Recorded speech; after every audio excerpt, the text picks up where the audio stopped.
એમ હલતું નહોતું ને ચલતું નહોતું લે. ઓહો હા, કેટલું બાળક હોજવું છે એમ. એ સાક્ષાત ભગવાન જ હતા કાલે, અને બાળક હંમેશા ભગવાન જ હોય.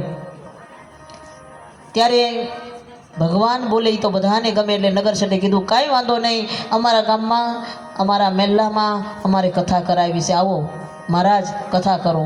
એટલે નગર શેઠ પહેલાં કથા નગર શેઠને ગામમાં જઈને પૂછવાનું, અને નગર શેઠને પૂછ્યું એટલે હા પાડી દીધી, અને કથા ચાલુ કરી. કથા ચાલુ થઈ, એક દિવસ થયો, 2 દિવસ થયો, કથામાં ભગવાન બોલે એટલે તો બધાને ગમી જ જાય. અને હંમેશા કથાનો નિયમ છે, બધાને મગજમાં એવું ઠસાઈ ગયું છે ને કે પહેલે દિવસે પોથી હલવાની ને એમાં થાકી જાવી ને એમાં કાંઈ મજા ન આવે, કાંઈ નહીં જવું, બીજે દી જઈશું. એટલે પહેલેથી ઓછા જ પબ્લિક હોય કથામાં, એટલે હિંમત ન હારી જાય. જો હું તો થોડીક બહેનોને જોઈ જાઉં એટલે મને પાવર આવી જાય, પણ ક્યારેક હિંમત હોય તો હારાઈ જાય, પણ હિંમત હારવી નહીં, કોક ને કોક તો આવી જ જાય રીનો લાલ. અને બીજે દિવસે પાછી થોડીક એનાથી વધે, અને ત્રીજે દિવસે ભગવાન રામનો જન્મ થઈ જાય એટલે પછી તો જામી જ જાય કથા.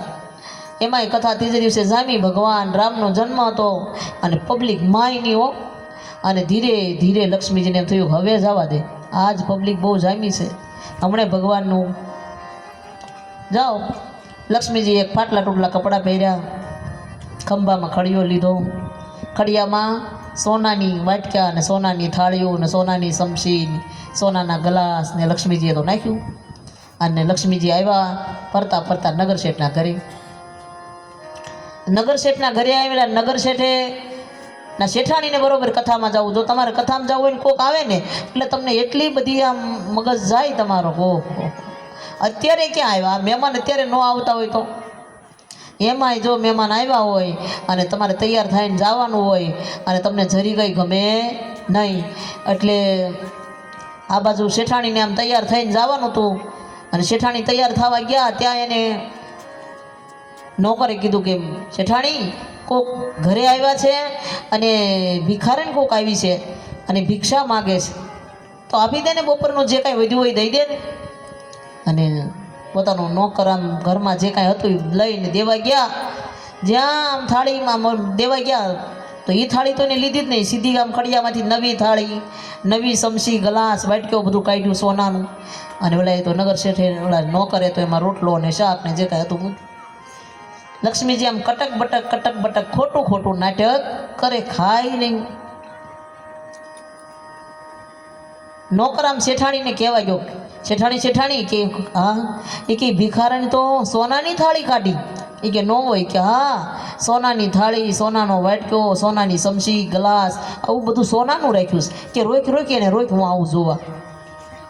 ત્યાં તો આમ નોકર આવ્યો ત્યાં તો લક્ષ્મીજી ઊભા થઈ ગયા કે માતાજી એ બેન તમે તમારું લેતા જાઓ. કે ના, હું એકવાર એમાં જમું ને પછી એ થાળીમાં બીજી વાર જમતી નથી. ઓહો, એકવાર થાળીમાં જમવા બીજી વાર નહીં, આ થાળી એ હવે અહીંયા રહેશે. તા તો ઓલો ગયો એ કે એક થાળીમાં જમવા ને હવે બીજી વાર એ થાળીમાં નથી જમતા, એ થાળી આપણી રહી. તા તો આમ લોભ જાગ્યો શેઠાણીને કે રોકો, હવે કથા ભલે પડતી રહે, કાંઈ કથામાં જવું નથી.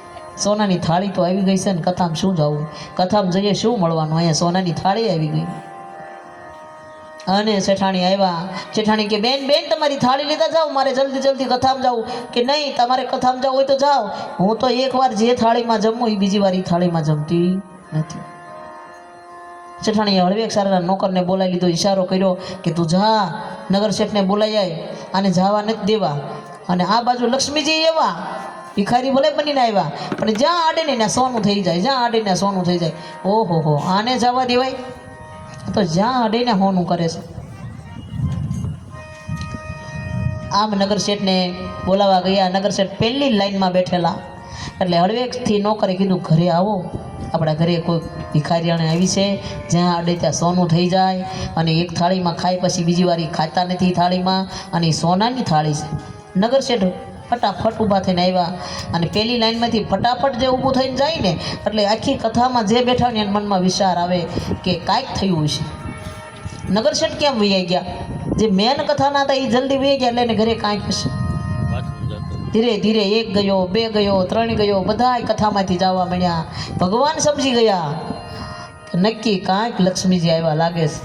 નહીંતર કથામાંથી બધા જાય નહીં. પણ કાંઈક થયું લાગે છે. ધીરે ધીરે એક નગર શેઠના ઘરે મેજની જામી, અને ત્યાં મેજની જામી એટલે કીધું કે માતાજી રોકાવ, તમે આજ નથી બેન રોકાવ.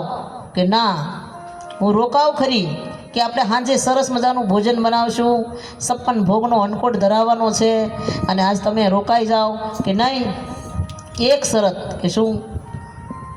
હું તમારા ગામમાં રોકાવ ખરી, પણ તમારા ગામમાં જે કથા વાંચે છે ને એ મારી નિંદા કરે છે, એને તમે અવળે ગધેડે બેસાડો તો હું રોકાઉં. કાંઈ વાંધો નહીં.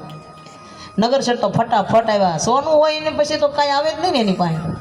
હે, નગર શેઠ ફટાફટ આવ્યા અને બધાને કીધું કે આજે તમારા બિસ્તરા પોટલા બાંધો, અને કુંભારને ત્યાંથી ગધેડો મળ્યો. પહેલાં કુંભારના ઘરે જ ગધેડા હતા, હવે તો કુંભારોય સુધરી ગયા છે. ગધેડા કાંઈ રાખે નહીં,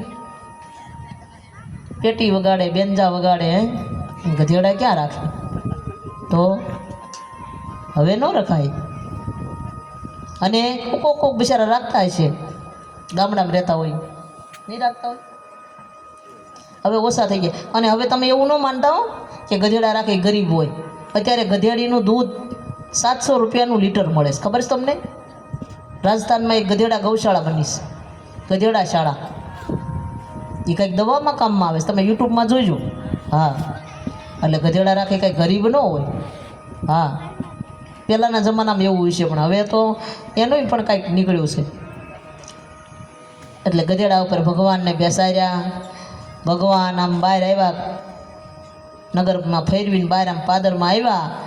ત્યાં આ બાજુ લક્ષ્મીજી નગર શેઠના ઘરેથી અલોપ થઈ ગયા, અને આવ્યા, બંને પાદર મળ્યા અને કીધું, કાં ભગવાન, કોના ભક્તો વધારે, તમારા કે મારા? કે લક્ષ્મીજી તમે જીત્યા અને મેં હાર્યા. એટલે લક્ષ્મીજી પાસે કોઈ દિવસ કોઈ જીતી શકે નહીં, પુરુષ ન જીતી શકે. ભગવાન ભોળાનાથ નહોતા જીતી શક્યા, તો પછી આ બીજા તો બિચારા કાંઈ ન કહેવાય ને.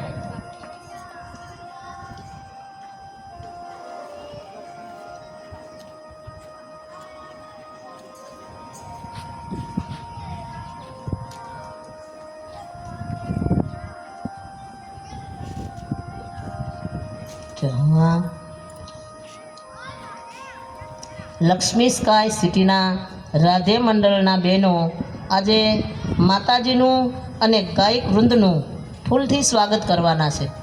જય હો. કશો વાંધો નહીં, કરાવી લો.